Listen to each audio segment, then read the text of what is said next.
Ini adalah kisahku.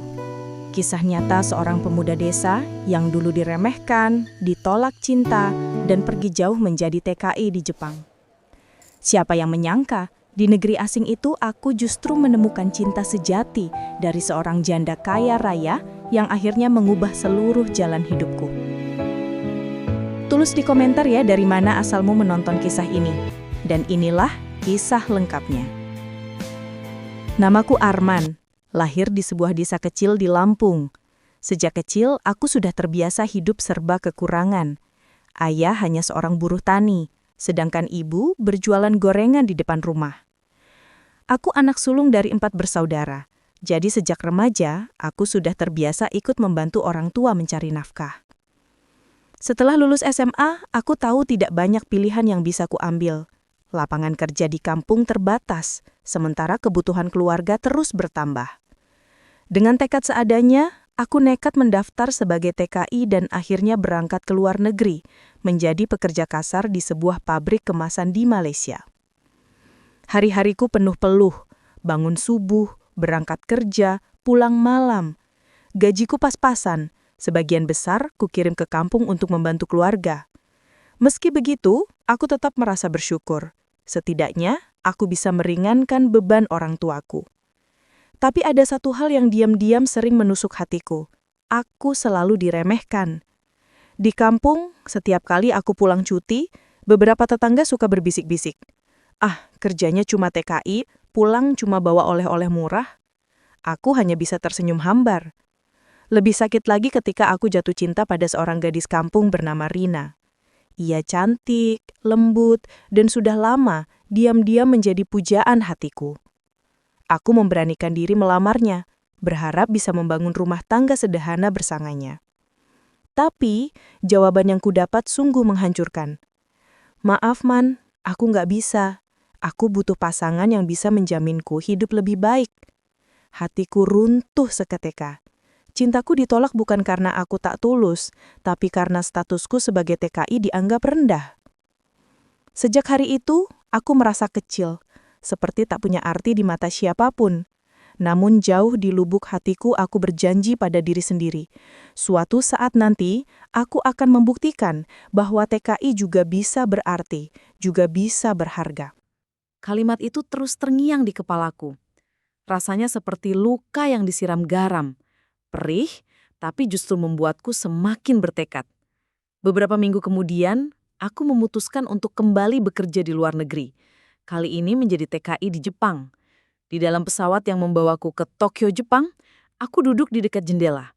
Lampu-lampu kota yang berkilau dari atas membuat dadaku campur aduk antara takut, cemas, dan sedikit harapan. Ini pertama kalinya aku meninggalkan tanah air sejauh ini. Aku tak tahu apa yang menantiku di negeri orang. Yang aku tahu hanyalah aku harus berubah. Hari-hari pertamaku di Jepang terasa berat. Aku bekerja di sebuah pabrik elektronik di pinggiran kota. Bahasa Jepang yang kaku membuatku sering salah paham. Bahkan sempat dimarahi atasan karena dianggap lambat. Malam hari aku pulang ke asrama TKI. Tidur di kasur tipis, lalu besoknya bangun untuk siklus yang sama. Namun, kali ini ada sesuatu yang berbeda. Luka di hatiku justru membuatku lebih giat bekerja. Aku mengambil shift lembur, meski tubuhku sering nyaris roboh. Arman, kamu nggak boleh kalah. Kamu harus buktikan. Batinku setiap kali menatap wajahku sendiri di kamar mandi pabrik. Malam-malam panjang kuhabiskan dengan merenung. Di kamar asrama yang sempit, aku menatap langit-langit dan membayangkan masa depan. Aku ingin berubah. Aku ingin hidupku punya arti lebih. Tapi jalan itu masih gelap. Aku belum tahu bagaimana caranya. Sampai suatu hari, tanpa pernah kuduga, jalan takdir membawaku bertemu dengan seseorang. Seorang perempuan Jepang yang anggun, dewasa, dan kesepian. Perempuan itu kelak mengubah seluruh hidupku. Hari itu, aku sedang menunggu kereta malam sepulang lembur. Salju tipis turun membasahi bahuku, dan aku berusaha menghangatkan diri dengan jaket tipis yang sudah lusuh. Peron stasiun sepi, hanya ada beberapa orang yang menunggu. Lalu, mataku menangkap sosoknya. Seorang wanita Jepang berusia sekitar 30-an berdiri sendirian di bawah lampu peron. Wajahnya teduh, namun ada gurat kesedihan yang jelas terlihat. Tangannya sibuk menutup mantel tebalnya, seolah berusaha melindungi diri dari dingin yang menusuk. Tak lama kemudian, seorang pria mabuk mendekatinya. Kata-katanya tak jelas, tapi aku bisa merasakan niat buruk dari cara jalannya yang oleng. Wanita itu tampak gelisah, mundur selangkah demi selangkah. Tanpa pikir panjang, aku melangkah maju. "Sumimasen!" seruku dengan suara yang sedikit bergetar, mencoba terdengar percaya diri. Aku berdiri di antara pria mabuk itu dan si wanita. Pria itu menggerutu, lalu pergi dengan langkah terhuyung. Aku menoleh ke arahnya. "Daijoubu desu ka?" tanyaku dengan bahasa Jepang seadanya. Wanita itu terdiam sesaat, lalu tersenyum tipis. Senyum yang anehnya membuat dadaku hangat di tengah dinginnya malam. "Arigato," katanya pelan. Suaranya lembut, tapi menyimpan rasa lelah yang dalam. Aku hanya mengangguk kikuk, lalu kembali menunduk. Tidak ada yang istimewa dalam pertemuan itu, atau setidaknya begitu pikirku. Tapi sejak malam itu, aku tak bisa mengusir wajahnya dari ingatanku. Aku tak tahu siapa dia, dari mana asalnya, atau apa yang dia sembunyikan di balik matanya yang sendu. Yang aku tahu, hidupku yang muram baru saja menemukan titik terang kecil, yang entah akan membawaku pada kebahagiaan atau pada badai yang lebih besar. Beberapa hari setelah kejadian di stasiun itu, aku kembali melihatnya. Kali ini bukan di peron, tapi di sebuah kafe kecil dekat tempatku bekerja. Ia duduk sendirian di sudut, menatap keluar jendela dengan pandangan kosong. Ada sesuatu dalam sorot matanya yang membuatku ingin mendekat. Bukan hanya karena parasnya yang anggun, tapi karena kesendiriannya begitu nyata, mirip denganku. Dengan ragu, aku memberanikan diri menyapanya. "Konbanwa," kataku pelan sambil menunduk sopan. Wanita itu menoleh, sedikit terkejut, lalu tersenyum samar. "Ah, kamu yang waktu itu, di stasiun." Aku mengangguk, merasa jantungku berdebar lebih cepat dari biasanya. Kami pun berbincang singkat. Namanya adalah Aiko Takahashi. Dari ucapannya, aku tahu ia pernah menikah, tapi kini hidup sendirian. Ada jeda panjang saat ia menyebut kata "dulu", seolah ada luka yang ia sembunyikan. Aku tak berani bertanya lebih jauh, tapi di dalam hatiku, rasa penasaran itu semakin besar. Malam itu, sebelum berpisah, Aiko sempat menatapku lama. "Kamu orang Indonesia ya?" tanyanya lembut. Aku mengangguk. "Aku suka cara kamu melindungiku waktu itu. Jarang ada orang asing yang berani begitu di Jepang." Kata-katanya sederhana, tapi bagi seorang TKI seperti aku, itu seperti pengakuan yang sangat berharga. Sejak pertemuan itu, aku merasa ada sesuatu yang mengikat kami. Tapi, aku juga sadar, Aiko bukan wanita biasa. Ada rahasia besar di balik kesendiriannya. Dan aku, seorang TKI yang hanya numpang hidup di negeri orang, perlahan mulai masuk ke dalam dunia yang sama sekali tak pernah kubayangkan sebelumnya. Beberapa hari kemudian, Aiko mengajakku bertemu lagi. Kali ini bukan di kafe kecil, melainkan di sebuah restoran mewah yang jarang sekali bisa kudatangi. Aku datang dengan seragam kerjaku yang sederhana, merasa sangat canggung di antara meja-meja berlapis kain putih dan lampu gantung kristal yang berkilauan. Aiko tersenyum melihat wajahku yang gugup. "Santai saja, Arman. Anggap ini makan biasa." Aku hanya bisa mengangguk, meski dalam hati aku bertanya-tanya. Kenapa dia memilih tempat semewah ini? Percakapan kami awalnya ringan, tapi lama-kelamaan Aiko mulai bicara lebih dalam tentang hidupnya. Ia mengaku pernah menikah dengan seorang pengusaha besar Jepang. Namun takdir berkata lain. Suaminya meninggal tiba-tiba, meninggalkan kekayaan yang luar biasa besar. Aku terdiam. Seketika aku sadar, inilah rahasia yang ia sembunyikan. Aiko, wanita yang terlihat kesepian itu, ternyata seorang janda kaya raya. Orang mengira aku beruntung karena harta yang kutinggalkan, katanya pelan sambil menunduk. Tapi tidak ada yang tahu betapa sepinya aku. Harta itu tak bisa menggantikan kehangatan. Aku menelan ludah. Kata-katanya menusuk jauh ke dalam hatiku. Sebagai seorang TKI yang hidup pas-pasan, aku tak pernah membayangkan bisa duduk berhadapan dengan wanita seperti dirinya. Namun justru sejak malam itu, aku menetapkan sebuah tujuan. Aku tak ingin lagi menjadi sekedar buruh migran yang hanya bekerja tanpa arah. Aku ingin membuktikan diri bahwa aku bisa berdiri sejajar di samping Aiko, bukan karena hartanya, tapi karena cintaku yang tulus. Tapi aku juga tahu, langkah itu tidak akan mudah. Status sosial, perbedaan budaya, bahkan pandangan orang-orang, semuanya akan menjadi rintangan berat yang menghadang di depan. Dan itulah awal dari perjuanganku yang sesungguhnya. Sejak malam itu, aku semakin sering bertemu dengan Aiko. Kadang ia mengajakku makan malam, kadang hanya berjalan-jalan di taman saat bunga sakura mulai bermekaran. Hati ini terasa hangat seolah mimpi yang tak pernah kubayangkan perlahan menjadi nyata. Namun dunia tidak seindah itu.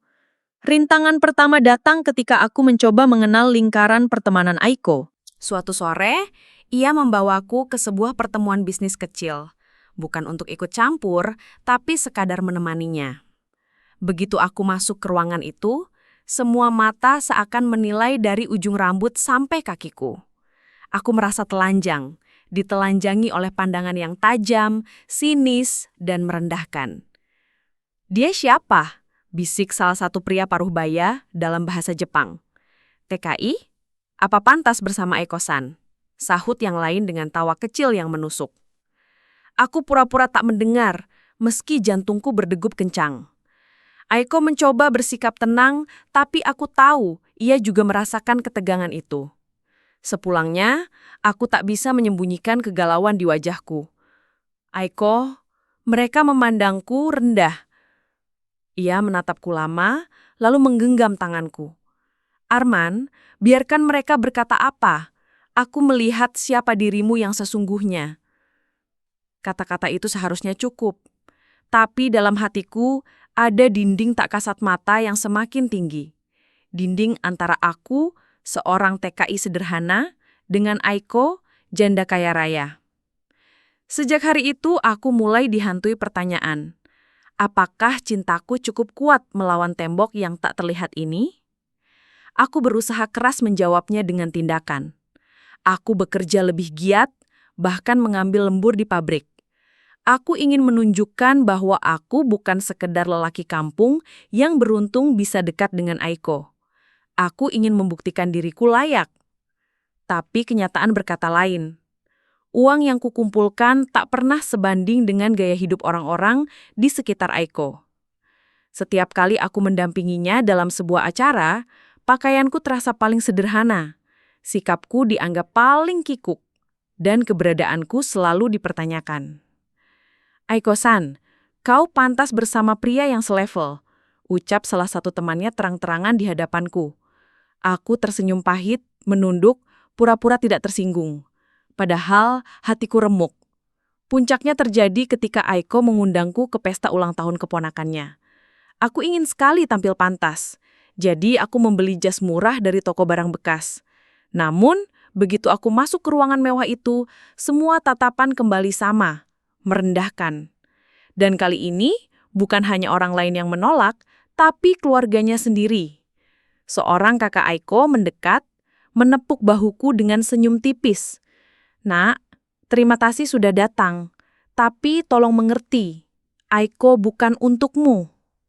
Kata-kata itu menusuk lebih dalam daripada semua hinaan sebelumnya. Malam itu, aku pulang sendirian, dengan jas bekas yang terasa semakin berat di tubuhku. Untuk pertama kalinya, aku mulai percaya bahwa mungkin cintaku pada Aiko tak akan pernah berhasil. Namun, di tengah keputusasaan itu, Aiko menelponku. Suaranya bergetar, penuh kegelisahan. "Arman, jangan menyerah. Aku butuh kamu." Kata-kata itu membuatku terdiam lama, tapi dalam hati aku sadar. Semua usahaku seakan gagal. Dan kini tersisa satu pilihan terakhir.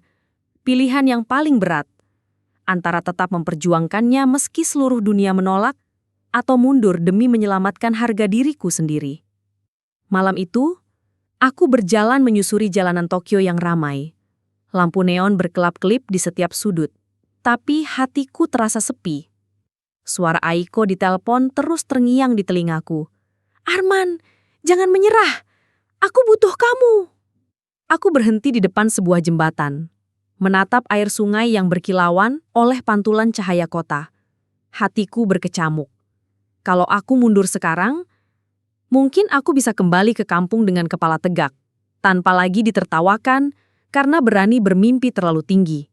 Tapi, aku tahu, aku akan kehilangan satu-satunya orang yang benar-benar melihatku bukan sebagai TKI, bukan sebagai orang asing, melainkan sebagai manusia. Air mataku jatuh. Aku berbisik pada diriku sendiri. Kalaupun harus kuhadapi seluruh dunia, aku tak akan membiarkan dia sendirian. Keesokan harinya, aku memberanikan diri datang ke rumah keluarga Aiko. Aku tahu mereka tak akan menerimaku, tapi aku harus menyampaikan tekadku. Dengan suara bergetar, aku menatap ayah Aiko dan berkata, "Pak, saya mungkin hanya pekerja kasar, tapi saya mencintai Aiko dengan tulus. Saya tidak punya harta, tidak punya nama besar, tapi saya berjanji, saya akan melindungi dan membahagiakan dia dengan segenap hidup saya." Ruangan itu hening. Semua mata menatapku dingin. Ayah Aiko tidak langsung menjawab, hanya menarik napas panjang. Aiko berdiri di sampingku, menggenggam tanganku erat, seakan memberi kekuatan. "Ayah, aku sudah kehilangan suami sekali. Aku tidak mau kehilangan orang yang benar-benar mencintaiku lagi. Tolong izinkan aku memilih sendiri." Aku menunduk, menahan haru. Inilah taruhan terakhirku. Jika mereka menolak, segalanya akan berakhir. Tapi, jika mereka lunuh, aku akan mendapatkan kembali harapan yang sempat hilang. Ayah Aiko menatapku lama. Sorot matanya tajam, seperti sedang menguji ketulusan dalam hatiku. Ruangan begitu hening, sampai suara jarum jam di dinding terdengar jelas. Lalu, perlahan ia berkata dengan suara berat, "Kalau memang kau ingin membuktikan, lakukan dengan kerja keras, jangan hanya dengan kata-kata." Kalimat itu bagai tantangan yang menusuk dadaku, tapi juga memberi secercah cahaya. Aku menunduk hormat. "Baik, Pak, saya akan buktikan." Sejak hari itu, hidupku berubah. Aku rela mengurangi waktu istirahat, mengambil pekerjaan tambahan di restoran kecil setelah shift pabrikku selesai. Aku belajar bahasa Jepang lebih serius hingga larut malam, hanya agar bisa berbicara dengan keluarga Aiko tanpa kesulitan. Tubuhku sering kelelahan, tapi semangatku tak pernah padam. Setiap kali aku hampir menyerah, aku mengingat genggaman tangan Aiko malam itu. Dia percaya padaku, dan aku tak boleh mengecewakannya. Namun perjuanganku bukan hanya soal kerja keras. Aku harus menghadapi pandangan sinis orang-orang sekitar. Di restoran tempatku bekerja, ada pelanggan yang berkata lantang, "Lihat, itu pria asing yang ingin memanfaatkan janda kaya." Aku pura-pura tak mendengar, meski dadaku perih. Yang membuatku bertahan hanyalah Aiko. Ia sering menungguku di halte bus, membawakan bekal hangat, lalu tersenyum sambil berkata, "Aku bangga padamu, Arman." Kata-kata itu sederhana, tapi bagiku lebih berharga dari emas. Hari-hari terasa panjang dan berat, namun perlahan aku mulai melihat hasil. Gajiku terkumpul lebih banyak, bahasa Jepangku makin lancar, dan aku bisa berdiri sedikit lebih percaya diri di hadapan keluarga Aiko. Aku tahu ini belum cukup untuk memenangkan hati mereka sepenuhnya, tapi aku juga tahu, inilah langkah awal menuju kehidupan yang selama ini hanya berani kuimpikan. Beberapa bulan kemudian, perubahan itu mulai terlihat jelas. Aku bukan lagi Arman yang datang dengan jas bekas dan wajah penuh ragu. Kini aku berdiri lebih tegak, berbicara dengan bahasa Jepang yang fasih, dan membawa hasil kerja keras yang bisa kulihat sendiri di tabungan. Hari itu, Aiko mengajakku kembali ke rumah keluarganya. Jantungku berdegup kencang, khawatir kejadian pahit dulu akan terulang. Tapi aku tahu, aku tak lagi datang hanya dengan kata-kata. Aku datang dengan bukti. Di ruang tamu yang sama, ayah Aiko menatapku tanpa ekspresi. Aku menunduk hormat, lalu berkata dengan suara mantap. "Tap, saya tahu jalan yang saya pilih tidak mudah. Tapi saya mencintai Aiko bukan karena siapa dia, melainkan karena hati dan jiwanya. Saya sudah berusaha kerja keras untuk membuktikan bahwa saya pantas berdiri di sampingnya. Dan hari ini, saya ingin meminta restu." Ruangan kembali hening. Lalu perlahan, ayah Aiko menarik napas panjang. Matanya melunak. "Arman, kau memang bukan dari dunia kami. Tapi ketulusanmu membuatmu lebih layak daripada banyak pria kaya di luar sana. Jika Aiko bahagia bersamamu, aku tidak bisa menolaknya lagi." Air mataku menetes tanpa bisa kutahan. Aiko menggenggam tanganku erat. Matanya berkilat bahagia. Kami saling menatap, seakan semua perjuangan, semua luka, terbayar lunas dalam satu momen itu. Hari itu, aku diterima bukan hanya oleh Aiko, tapi juga oleh keluarganya. Untuk pertama kalinya sejak menginjakkan kaki di Jepang, aku merasa benar-benar punya rumah. Malamnya, di bawah cahaya lampu kota Tokyo, Aiko berbisik di telingaku. "Kita akan memulai hidup baru, Arman. Bersama, selamanya." Aku mengangguk, senyumku mengembang, hati penuh rasa syukur. Semua jalan berliku, semua penolakan, kini bermuara pada satu hal, cinta yang akhirnya diterima. Hari itu langit Jepang tampak cerah, awan putih tipis menghiasi birunya angkasa. Musim semi baru saja tiba, dan bunga sakura bermekaran, seolah ikut merayakan hari terpenting dalam hidupku. Aku berdiri di pelataran kuil sederhana, mengenakan jas hitam pinjaman yang rapi. Tangan gemetar bukan karena dingin, tapi karena perasaan tak percaya bahwa aku, Arman, lelaki desa yang dulu diremehkan banyak orang, akan menikahi Aiko, wanita yang mengubah seluruh jalan hidupku. Ketika Aiko berjalan mendekat dengan kimono putih elegan, langkahnya anggun, wajahnya berseri. Semua orang menoleh, tapi bagiku, dunia serasa berhenti. Yang ada hanya dia, dan senyum yang membuatku merasa menjadi lelaki paling beruntung di dunia. Keluarganya hadir, duduk rapi di barisan depan. Wajah ayahnya kali ini tidak lagi penuh keraguan, melainkan ketenangan. Ada sedikit senyum yang jarang sekali kulihat. Itu saja sudah cukup untuk menenangkan hatiku. Upacara berlangsung hikmat. Kami saling menatap saat pendeta membacakan doa. Lalu tiba saatnya mengucapkan janji. Suaraku bergetar, tapi tegas. "Aiko, aku mungkin tak punya banyak hal untuk kuberikan. Tapi aku bersumpah, seumur hidupku akan kuhabiskan untuk mencintaimu, melindungimu, dan membuatmu bahagia." Air mata Aiko mengalir di pipinya saat ia menjawab, "Arman, aku sudah kehilangan banyak hal di hidupku. Tapi bersamamu, aku merasa lengkap kembali. Aku berjanji, aku akan selalu ada di sisimu, dalam suka maupun duka." Kami saling menggenggam tangan erat, diiringi taburan kelopak sakura yang jatuh di tiup angin. Saat bibir kami bersatu dalam ciuman penuh cinta, tepuk tangan dan sorak bahagia memenuhi udara. Itulah momen ketika semua perjuangan, penolakan dan rasa sakit yang pernah kualami berubah menjadi kebahagiaan sejati. Hari itu, aku bukan lagi sekadar TKI di negeri orang. Hari itu, aku menjadi suami dari wanita yang kucintai, memulai perjalanan baru bersama.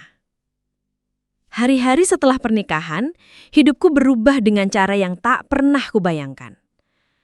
Aku yang dulu hanya seorang TKI dengan tabungan pas-pasan, kini menjadi bagian dari keluarga yang dihormati di Jepang. Namun lebih dari itu, aku merasa kaya bukan karena harta, melainkan karena cinta dan penerimaan yang akhirnya kudapatkan. Aiko menepati janjinya. Ia membawaku masuk ke dunia bisnis keluarganya, bukan sebagai tamu, tapi sebagai pasangan yang setara. Awalnya aku canggung, duduk di meja rapat dengan orang-orang berjas rapi, mendengar istilah-istilah asing yang membuat kepalaku pusing. Tapi Aiko selalu ada di sampingku, membisikkan arti, memberi dukungan, dan menyemangatiku untuk belajar. Arman, katanya suatu malam saat kami duduk di balkon rumahnya, menatap lampu kota Tokyo yang berkilau. Aku tidak butuh kau jadi orang sempurna. Aku hanya ingin kau tetap jadi dirimu, yang jujur dan tulus. Itu sudah lebih dari cukup. Kata-kata itu menenangkan hatiku. Aku sadar yang membuatku diterima bukanlah seberapa tinggi gelar atau seberapa banyak uangku, tapi seberapa besar kesungguhanku menjaga cinta ini. Namun kehidupan baru ini juga penuh tantangan. Aku harus menyeimbangkan pekerjaanku di pabrik sambil mulai membantu urusan keluarga Aiko. Tubuhku lelah, tapi setiap kali aku pulang dan melihat senyum Aiko, semua rasa penat itu hilang. Aku sering teringat masa-masa ketika aku hampir menyerah. Ketika dunia seakan menutup semua pintu untukku.